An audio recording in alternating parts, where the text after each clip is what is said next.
How much should you charge for photography? How do you know if you're charging too much or too little? Should you charge hourly or per project? In this video, I'll be breaking down the pricing strategies you can use when starting out in your creative business, as well as how to approach pricing as your business grows. This has been one of my most demanded videos, so let's get into it.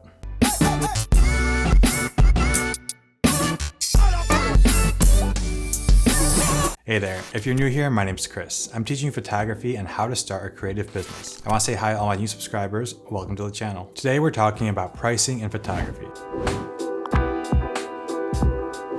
Is it better to charge hourly or per project? Your pricing is a huge factor in how much money you can make in creative business. If your prices are too low, you'll have to take on a lot of clients to stay afloat. If your prices are too high, people aren't going to want to work with you. So how do you find the perfect sweet spot on how much you should charge clients? That's exactly what we're talking about today. The first thing I want to address is charging hourly versus charging per project or per deliverable. I'll just go ahead and say right off the bat, you shouldn't charge hourly. You need to be charging per deliverable. Here's why. When you charge hourly, your time is directly tied to the amount of money you can make. As you grow as a creative, you're going to get more efficient at the way you work. You'll be able to think of ideas faster and execute them faster. This means that you'll be able to complete projects quicker, but you'll end up making less money. When you work more efficiently, you'll end up being punished for it because you'll be making less cash. Now you can keep raising your hourly rates, but that might get hard for your clients to understand. If you're charging per project, however, you'll be able to make the same amount of money in less time. Like I said, you'll be getting more efficient at your craft, and in turn, you'll be rewarded for that. If you charge hourly, your time is directly tied to how much money you can make. This will also make it nearly impossible to scale your business. If you charge hourly and you want to outsource an editor, how do you price that in? Are you charging them your own hourly rate for the time the editor is working? What if the editor isn't the same skill level as you and they have to work twice as long to get the same results? How do you calculate this in the final price for the client? Charging hourly gets messy really fast. If you charge per project, however, you know exactly how much you're getting for the project at the start, and then you can allocate money that will go to your editor. You can even put a dollar amount on how much it costs you for each deliverable from the editor. By freeing yourself from this hourly rate, your time is no longer directly tied to how much you can make. Because of this, there's unlimited potential in scaling your business. You can build a team of subcontractors that will help on individual components of the project. Those individual contractors probably cost way less than what your hourly rate would be. Because of this, you'll be able to make a lot more money because you're now paying for their time. When you start thinking in terms of charging per project, the more you can optimize how the project gets done, the more you'll end up making. This is exactly how big businesses work. Now I know some of you never want to scale and you're trying to get away from big business, but there's so much you can learn from how those successful businesses work. Creatives aren't taking advantage of this. This stuff isn't hard either. You just have to be radically open-minded and apply the principles in your own small business. Big businesses make money and grow by constantly trying to make things run as smooth as possible. Where is time and money being wasted? How can those companies get that time and money back? Thinking in terms of this in your own small business will do you wonders, especially because most creative entrepreneurs don't think in these terms. Now I know we got a little off track from pricing, but hopefully you can see why charging hourly is a mistake. Charge per project, your future self will thank you. If you're getting any value so far, please drop a like below, it really helps me out. Naturally, the next question is, how much should I charge? I'll be mainly talking in terms of photography here, but the same principles apply whether you're shooting video, designing logos, or doing any other creative work. Picking an amount to charge can be really intimidating. It's hard to know if you're charging too little or too much. You may be questioning whether your work is actually worth that amount. Maybe you value your work really high and don't understand why people aren't willing to pay you that much. Now there's one word you need to understand when setting your prices: value. Value is what clients are after. They want to make sure that with the price they're paying for your work, that they're getting a lot of value out of it. ROI, or return on investment, is how clients see this. If your photo costs $1,000, but it makes them $10,000 from that ad they run with it, they're gonna get a lot of value out of that one photo. To go even further, value isn't as important as perceived value.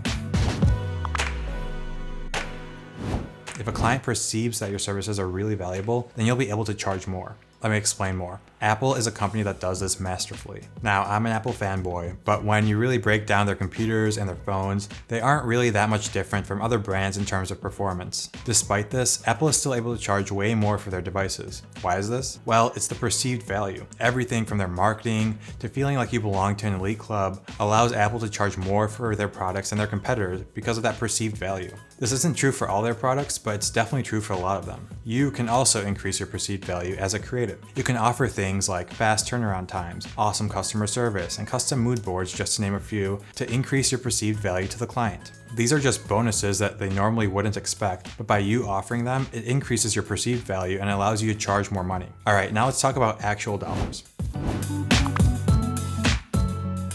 When I was starting out, I had no idea what to charge. This information was behind closed doors. I found no articles online talking about actual numbers. I knew I wanted to charge per deliverable, so how do I go about it? Well, I started low and just increased my rate as the projects came in. Whenever I gave my rate to clients, I gauged their reactions and went from there. I'm a product photographer. For my first paid project, I charged $10 per final photo. That's it. No shooting fee, no editing fee, no licensing fee, $10 per final photo. I'll say it now, that was dirt cheap. The client was getting a steal for that quality of work. So for my next project, I went up to $25 a photo. Then, for the one after that, I went up to $50 per final photo. I was doubling my rate as I was going until someone told me that I was too expensive. That was my strategy at finding the rate that I could charge. I was constantly experimenting and seeing what this type of work was actually worth it to the client. Let me say that again. I was trying to find out how much my work was worth to the client. I was thinking in terms of what the other person gets out of this and not what I get out of this. Once I started getting some rejections because of my price, I knew I found a sweet spot. This, along with the quality of my work, allowed me to hone in on a rate that I knew most clients could afford, so the only factor was how well can I show my value to that client. Again, talking about perceived value here. This is my recommendation when starting out with pricing. Start low and drastically increase your rate each project until some people start saying that you're too expensive. This way, you'll be able to get a feel for how much certain companies can afford to pay you, and you'll gain confidence in the work that you do. I wish I could just flat out tell you that you should charge $100 a photo and call it a day, but it really isn't that easy. There are so many different types of photography and creative businesses out there, and the value per deliverable of those businesses varies a lot. A product photo that makes a company thousands of dollars has a different value than an event photo that shows a corporate party. Figuring out what your value is hard, and that's why this game isn't for everyone. Now, while we're on the topic of being too expensive, let's talk about clients that love to just shop for the lowest price possible. If you've sold a few clients at say $50 a photo, you're fairly confident most won't say it's too expensive. But you'll definitely come across clients that say you're too expensive still. When you encounter these clients, here's what I recommend doing. Instead of flat out cutting your rate, you need to also cut down the services that you offer. Tell the client that $50 is the usual number you charge for deliverables of this scope. Ask the client if they have a number in mind that you can target. From there, also say that you can build out a more realistic set of deliverables that meets their budget. Make sure to make it known that this isn't a discount, but that you're also removing deliverables for the services you're providing at that lower rate. A lot of the time, the client will backtrack or try to meet closer to your initial number because they want all the services you offer. They're just negotiating. Negotiating is a normal part of business, and this is something you'll get used to. Like anything, the more you do it, the better you'll get. Another great way to negotiate price cuts is by offering longer-term deals with a client. If the client asks you for a 25% discount on your services, you can try and get a retainer type deal going here. You can say something like, I typically don't discount individual projects, but I do offer 3 to 6 month long retainers with a 25% discount. Is this something you'd be interested in? In these retainers, you're getting months of guaranteed work and the client is getting a lower rate. This is a win-win. These retainers also tend to attract better and more serious clients, so it's good for you. All right, we really dive deep into pricing in this video. I know a lot of you guys were asking for this, so I want to deliver as much value as possible. See what I did there? Value is the name of the game. I'm providing you value with this video and you're giving me your attention. We talked about how you should be charging per deliverable and not an hourly rate. We went into increasing your value as a creative. We talked through pricing strategies and what to do if the client asks for a discount. If you have any questions at all about this, leave a comment below and I'll answer it. I really appreciate you giving me your time, and I think it's awesome you want to learn more about creative business. If you like this video, please give it a thumbs up. That really helps my channel and it allows me to make more of these videos. All right, I'll catch you in the next one.